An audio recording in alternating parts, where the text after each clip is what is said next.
verses of Scripture. It pleased Darius to appoint 120 satraps to rule throughout the kingdom, with 3 administrators over them, one of whom was Daniel. The satraps were made accountable to them, so that the king might not suffer loss. Now Daniel so distinguished himself among the administrators and the satraps by his exceptional qualities, that the king planned to set him over the whole kingdom. At this, the administrators and the satraps tried to find grounds for charges against Daniel in his conduct of government affairs, but they were unable to do so. They could find no corruption in him, because he was trustworthy and neither corrupt nor negligent. Finally, these men said, "We will never find any basis for charges against this man Daniel, unless it has something to do with the law of his God." So the administrators and the satraps went as a group to the king and said, "O King Darius, live forever.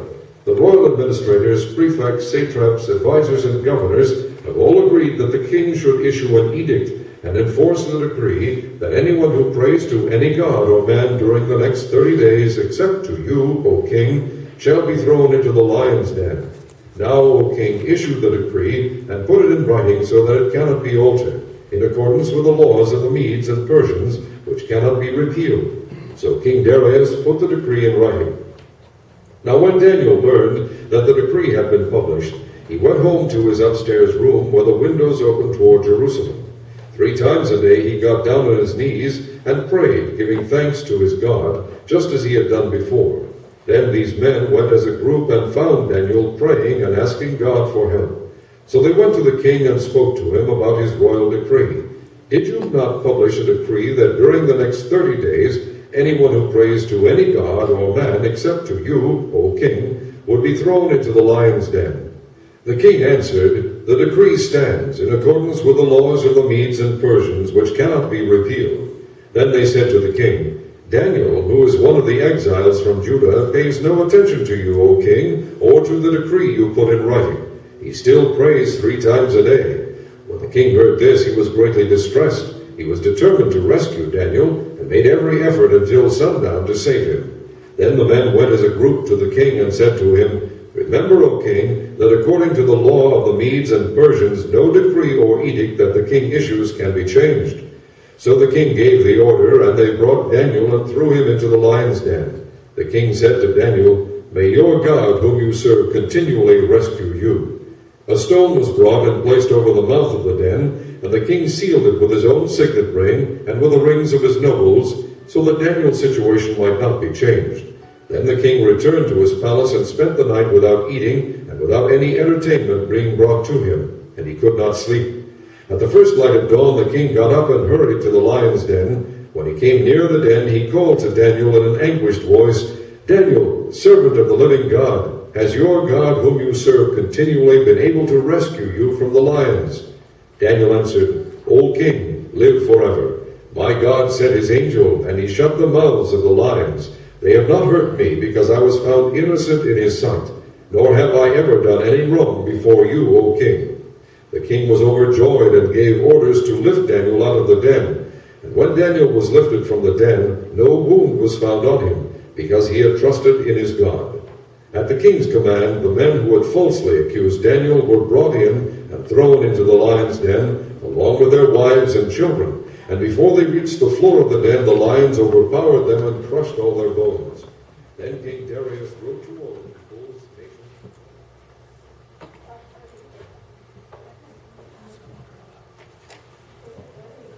All right, them all? Okay.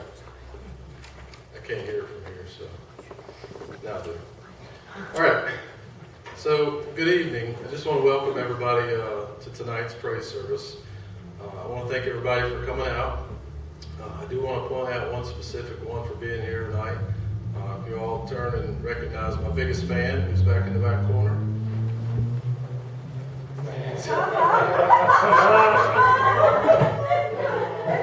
See, my family just rolled their eyes because they hear that all the time.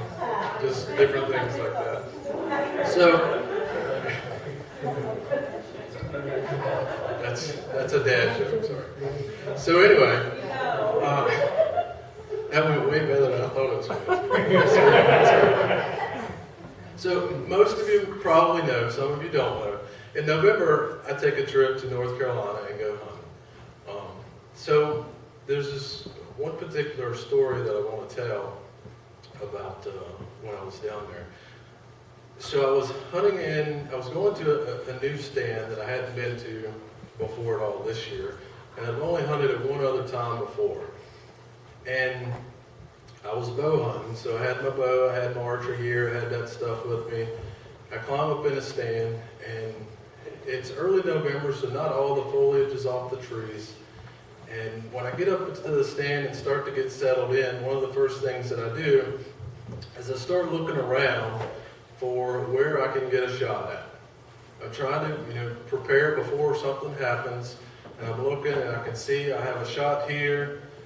Anything in front of me is pretty open. To the left, it's a little cluttered, but I could possibly shoot. And then behind me, I have the tree that I'm sitting on, kind of, on the stand anyway. But there's a power line that runs off down my right side.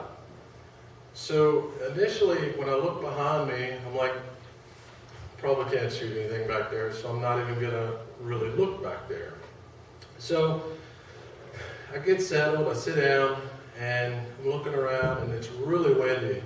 And the wind is blowing straight from my back, straight this direction.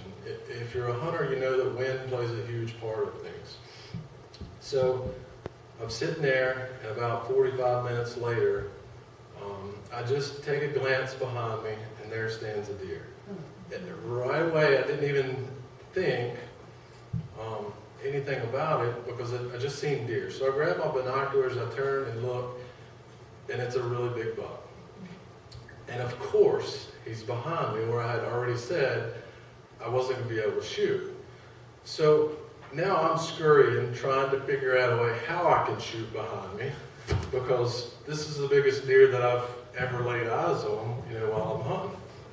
So, and I would not have moved this much if it hadn't been for the wind that was blowing, and so all the trees and the leaves are blowing all over the place. So I moved my backpack out of the way. I move everything that's on the side of the tree to where I think I can possibly get a shot. If I had a rifle, it would have been a done deal within just a matter of seconds. But with archery equipment, it's a completely different ballgame. So I finally got to where I thought I could make it a good shot. And I grab my rangefinder and I start trying to range it. Now again, if you're an archery hunter, you know that you have to know exact yardage, because if you're off just a couple of yards, could mean the difference between hitting and a complete miss. So the power line is not mowed. So it's grass that's, waist high, chest high, briars. And of course, he's just weeding his way right through that. And I couldn't get a good range. I knew it was somewhere between 75 and 85 yards. And I'm very comfortable shooting that distance. However, I'm not going to shoot in that distance if I don't know the exact yardage. So I just had to stand there and watch the biggest deer that I've ever seen walk across this power line, between 75 and 85 yards away, and I couldn't do nothing. I was helpless at this point. And so he disappeared into what was my right side, and I was just hoping, I was like, well, hopefully he sees my orange truck down there and decides that he doesn't want to go that direction, because I had parked, just off of the power line, off that direction. So 5 or 6 long minutes later, and I catch a glimpse of some legs on the other side of the power line walking up this direction, closer to me. So I immediately get up and I put the binoculars on it. It's the same deer. And I'm like, this must be my dad. So he's about 5 or 6 yards into the woods. And I can't, with the limbs and stuff, I can't shoot him where he's at, or shoot at him where he's at. And I finally picked out a spot that was about straight across from me, that it looked like he was going to walk through that spot. And I was just hoping that he would stop, and hopefully I would get a shot at him. He walked through the spot, never stopped, just walked straight on through. And as luck would have it, he actually turned and started coming across the power line this direction, which is coming just a little bit closer toward me. But now the problem is, as I mentioned earlier, the wind's blowing that way. So I'm starting to get nervous at this point because is he going to smell me and take off before I ever get a shot at this thing? So I had the same problem when he was coming across in front of me that I had behind me. Grass, briars, things of that nature. And I'm trying to range it, and I cannot get a good range on it. I finally think that I did. And I draw my bow back, I settle it in, and I squeeze the trigger. And I watch the lighted knot skip right off the top of its back. Now I'm devastated. Devastated, because, like I said, it's the biggest deer I'd ever shot at. And I just sit down, and, well, I watched him run off. He ran 150 yards down the power line and turned around and looked and was like, what in the world was that? And then once he looked around for a couple of seconds, he walked off into the woods. So I sit down and I'm like, I don't know what wrong. I had everything exactly how it should have been, but I missed it. I practiced all summer.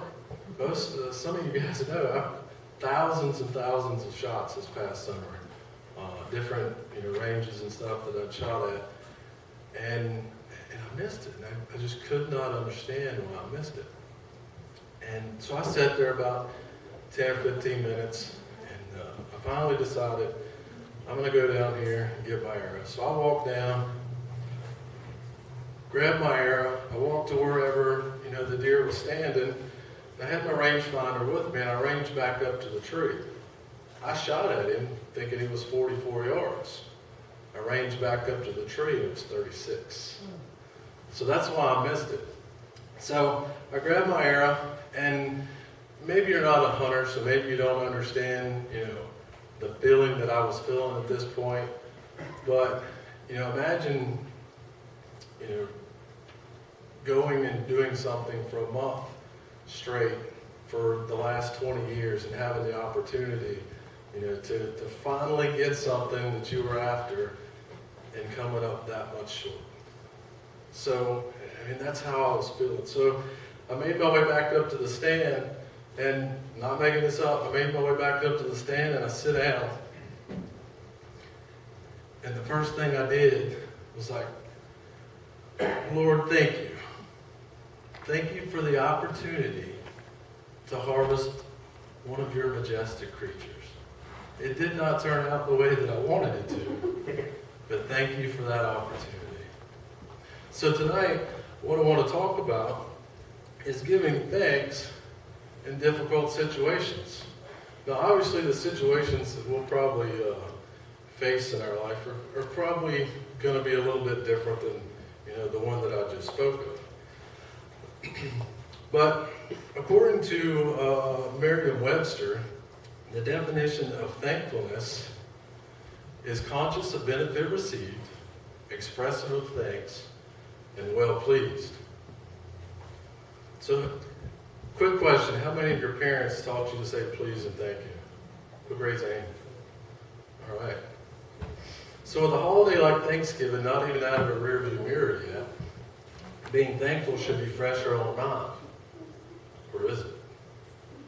Have we turned from thinking about being thankful and giving thanks to the hustle and bustle that we've gotten ourselves into with Christmas fast approaching? Now, I could throw some verses at you, like Colossians 4:2. It says, devote yourselves to prayer, being watchful and thankful. And then the next verse I could throw at you is Colossians 3:15. Let the peace of Christ rule in your hearts, since as members of one body you are called to peace, and be thankful. Or the last one, in Philippians 4:6, do not be anxious about anything, but in every situation, by prayer and petition, with thanksgiving, present your request to God. Now, all of these verses are great verses, and they all talk about being thankful. But what I wanted to do is, instead of just throwing a bunch of verses at you, I wanted to give you an actual story in the Bible where somebody was thankful in a tough situation. So in the story of Daniel that was played earlier, and you'll have to apologize, I was not going to read that entire thing to you, so that's why we played the audio so you could hear it. But in the story of Daniel, we heard that Daniel was put in a tough situation. He was a faithful servant of God, and he was in the position where he was about to be appointed by the king to lead over a bunch of people. Those that he was about to lead over conspired against him. He got the king to sign a decree saying that no one can worship anyone but the king for the next 30 days. So even though Daniel knew about the decree, what did he do? We'll see in verse 10. It says, "Now when Daniel learned that the decree had been published, he went home to his upstairs room where windows were open toward Jerusalem. 3 times a day he got down on his knees and prayed, giving thanks to his God, just as he had done before."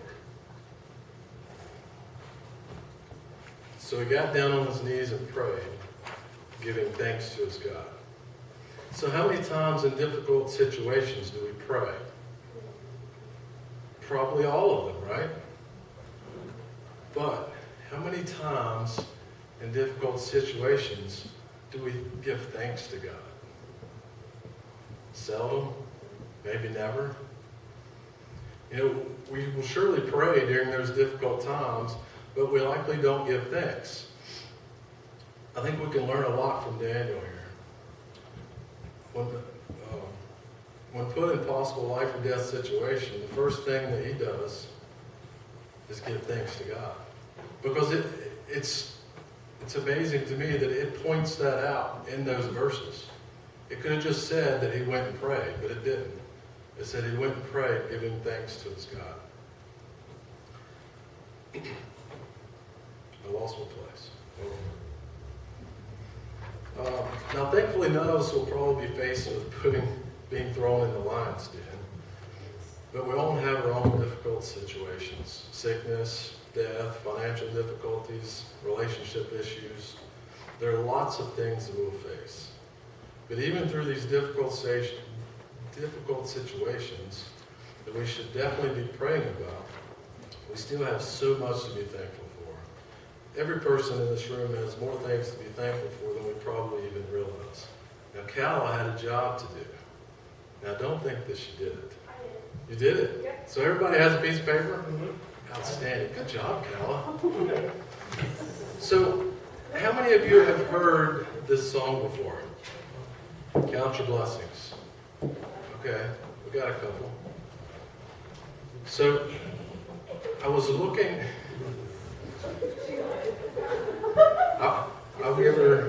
I'll give her exception because you guys are on stage. So.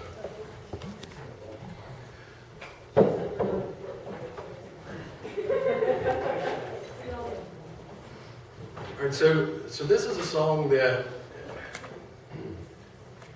I heard a lot growing up. As a matter of fact, the church that I went to when I was down in North Carolina, they sang this song when I was down there. So I just want to read you the first paragraph there, the first section. It says, "When life is going great and you have no worries at all, when you're happy and nothing's going wrong, count your many blessings, name them one by one, and it will surprise you what the Lord has done." Why are y'all looking at me funny? Exactly. What does it say? It's something completely different than that, right? It's not telling us to count our blessings when everything's going right, which I had wrote down. It's telling us to count our blessings when everything's going wrong. Because regardless of what we have going on in our life, we always have something that has went right. So, just a couple of things that I'm thankful for. For one, I'm thankful that all you guys didn't just eat and leave, because it would have been very awkward for me to be standing here talking to myself. I'm thankful that for the last 10 or 12 minutes that I've been up here that you've been able to stay awake. Thankful for that. And thankful for those, Pastor Steve in the sound booth back there that hadn't cut my mic off on me yet. So It ain't too bad. So all jokes aside, there's one thing that we can be thankful for in any situation. And that's that Jesus has died on the cross for us. Now, as was started, I guess, last month, what I want you guys to do is to get up and greet each other. But there's a catch. There's always a catch. I want you to, each person that you greet, each person that you shake hands with, I want you to tell them one thing that you're thankful for. But don't be the same thing for every person. Right? I know that's usually a cop-out. Somebody will just say family, family, family, family, family. Say something different. Something different for every... And don't start listing family members' names. We got 5 or 6 of them. Shaylee. Oh, yeah. All right, so go ahead. Once the praise band starts to play, go ahead and make your way back to your seats, please.